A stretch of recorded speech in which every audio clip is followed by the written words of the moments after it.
Hi, ಎಲ್ಲರಿಗೂ ಯೇಸು ಕ್ರಿಸ್ತನ ಮಧುರವುಳ್ಳ ನಾಮದಲ್ಲಿ ನಿಮ್ಮೆಲ್ಲರಿಗೂ ಹೃದಯಪೂರ್ವಕವಾದ ವಂದನೆಗಳು. ಉದಯ ಕಾಲದ ಆತ್ಮಿಕ ಉಪಹಾರ ಕಾರ್ಯಕ್ರಮಕ್ಕಾಗಿ ಎಲ್ಲರಿಗೂ ಸ್ವಾಗತ. ದೇವರು ನಿಮ್ಮನ್ನು ಆಶೀರ್ವದಿಸಲಿ.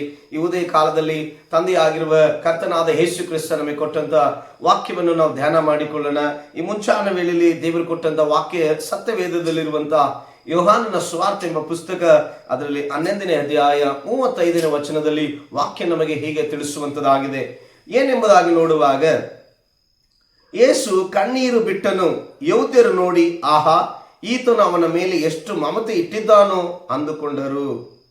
ಸ್ನೇಹಿತರೆ, ಪ್ರಿಯರೇ, ಆತ್ಮೀಯರೇ, ಇಲ್ಲಿ ಒಬ್ಬ ವ್ಯಕ್ತಿ ಸತ್ತು ಹೋಗಿರುವುದನ್ನು ಕೇಳಿದ ಕೂಡಲೇ ಯೇಸು ಕ್ರಿಸ್ತನ ಕಣ್ಣಲ್ಲಿ ನೀರು ಬರುವಂಥದ್ದು ನಾವು ನೋಡುತ್ತೇವೆ.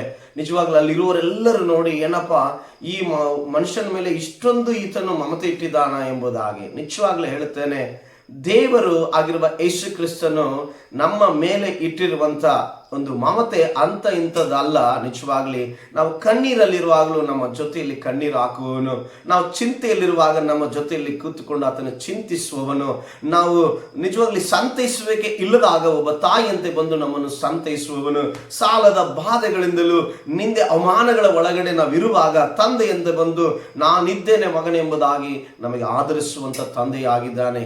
ಹೀಗೆ ಹಲವಾರು ರೀತಿಯಲ್ಲಿ ಆತನು, ಹಲವಾರು ಸ್ವರೂಪದಲ್ಲಿ ಆತನು ನಮಗಿದ್ದು ನಡೆಸುವುದಕ್ಕೆ ದೇವರು ಶಕ್ತನಾಗಿದ್ದಾನೆ.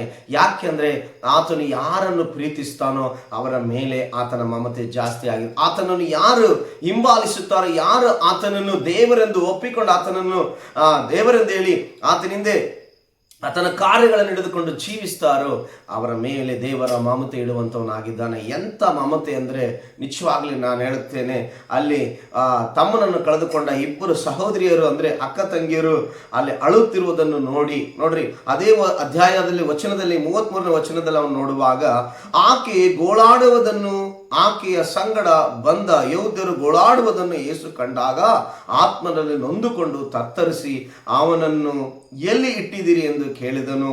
ಅವರು, ಸ್ವಾಮಿ, ಬಂದು ನೋಡು ಅಂದರು. ಯೇಸು ಕಣ್ಣೀರು ಬಿಟ್ಟನು.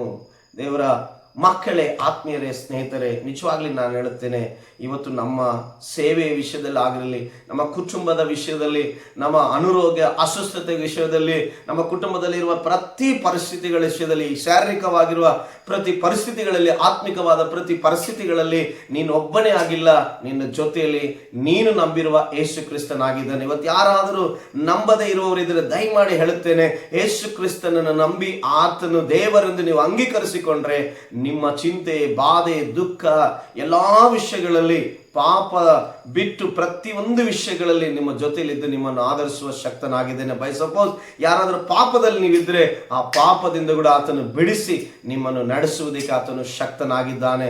ಅದಕ್ಕಾಗಿ ಸ್ನೇಹಿತರೆ, ಪ್ರಿಯರೇ, ಆತ್ಮೀಯರೇ, ಮುಂಜಾನೆ ವೇಳೆಯಲ್ಲಿ ನೋಡುವ ಈ ಕಾರ್ಯಕ್ರಮವನ್ನು ನೋಡ್ತಿರೋ ಪ್ರತಿಯೊಬ್ಬರಿಗೂ ದೇವರು ಹೇಳುವಂತ ವಿಷಯ, ವಾಕ್ಯ ಇವತ್ತು ನಮಗೆ ತಿಳಿಸುವಂತ ವಿಷಯವೇನಂತಂದ್ರೆ, ನಾವು ಯಾವಾಗ ಯೇಸು ಕ್ರಿಸ್ತನನ್ನು, ಆತನನ್ನು ಹಿಂಬಾಲಿಸುತ್ತೀವೋ, ಆತನ ಕಾರ್ಯಗಳಲ್ಲಿ ನಾವು ಜೀವಿಸ್ತೀವೋ, ಆತನು ನಮ್ಮ ಮೇಲೆ ಮಮತೆ ಇಡುವವನಾಗಿದ್ದಾನೆ.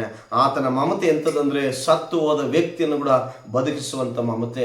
ಲಾಜರನು ಸತ್ತು ಹೋದ, ಸ್ನೇಹಿತರೆ, ಅಚವಾಗ್ಲಿ ಯೇಸು ಕ್ರಿಸ್ತನ ಆ ಸುದ್ದಿಯನ್ನು ಕೇಳಿ ಕಣ್ಣೀರಿಟ್ಟು ಆ ದುಃಖದಿಂದ ಹೋಗಿ ಆ ಲಾಜರನನ್ನು ಆ ಸಮಾಧಿಯಿಂದ ಎದ್ದು ನಡೆಸುತ್ತಾನೆ. ಅದರಂತೆ ನಮ್ಮ ಕಷ್ಟಗಳು, ನಮ್ಮ ಕಣ್ಣೀರು, ನಮ್ಮ ಬಾಧೆ, ನಮ್ಮ ವೇದನೆಗಳಲ್ಲಿ ನಮ್ಮ ಜೊತೆಗಿದ್ದು ಆತನು ಕೂಡ ಅದರಲ್ಲಿ ಪಾಲ್ಗೊಂಡವನಾಗಿದ್ದುಕೊಂಡು ಅದರಿಂದ ಬಿಡಿಸಿ ನಮ್ಮನ್ನು ಸಂತೋಷದಲ್ಲಿ ನಡೆಸುವುದಕ್ಕೆ ದೇವರು ಸಕ್ತನಾಗಿದ್ದಾನೆ.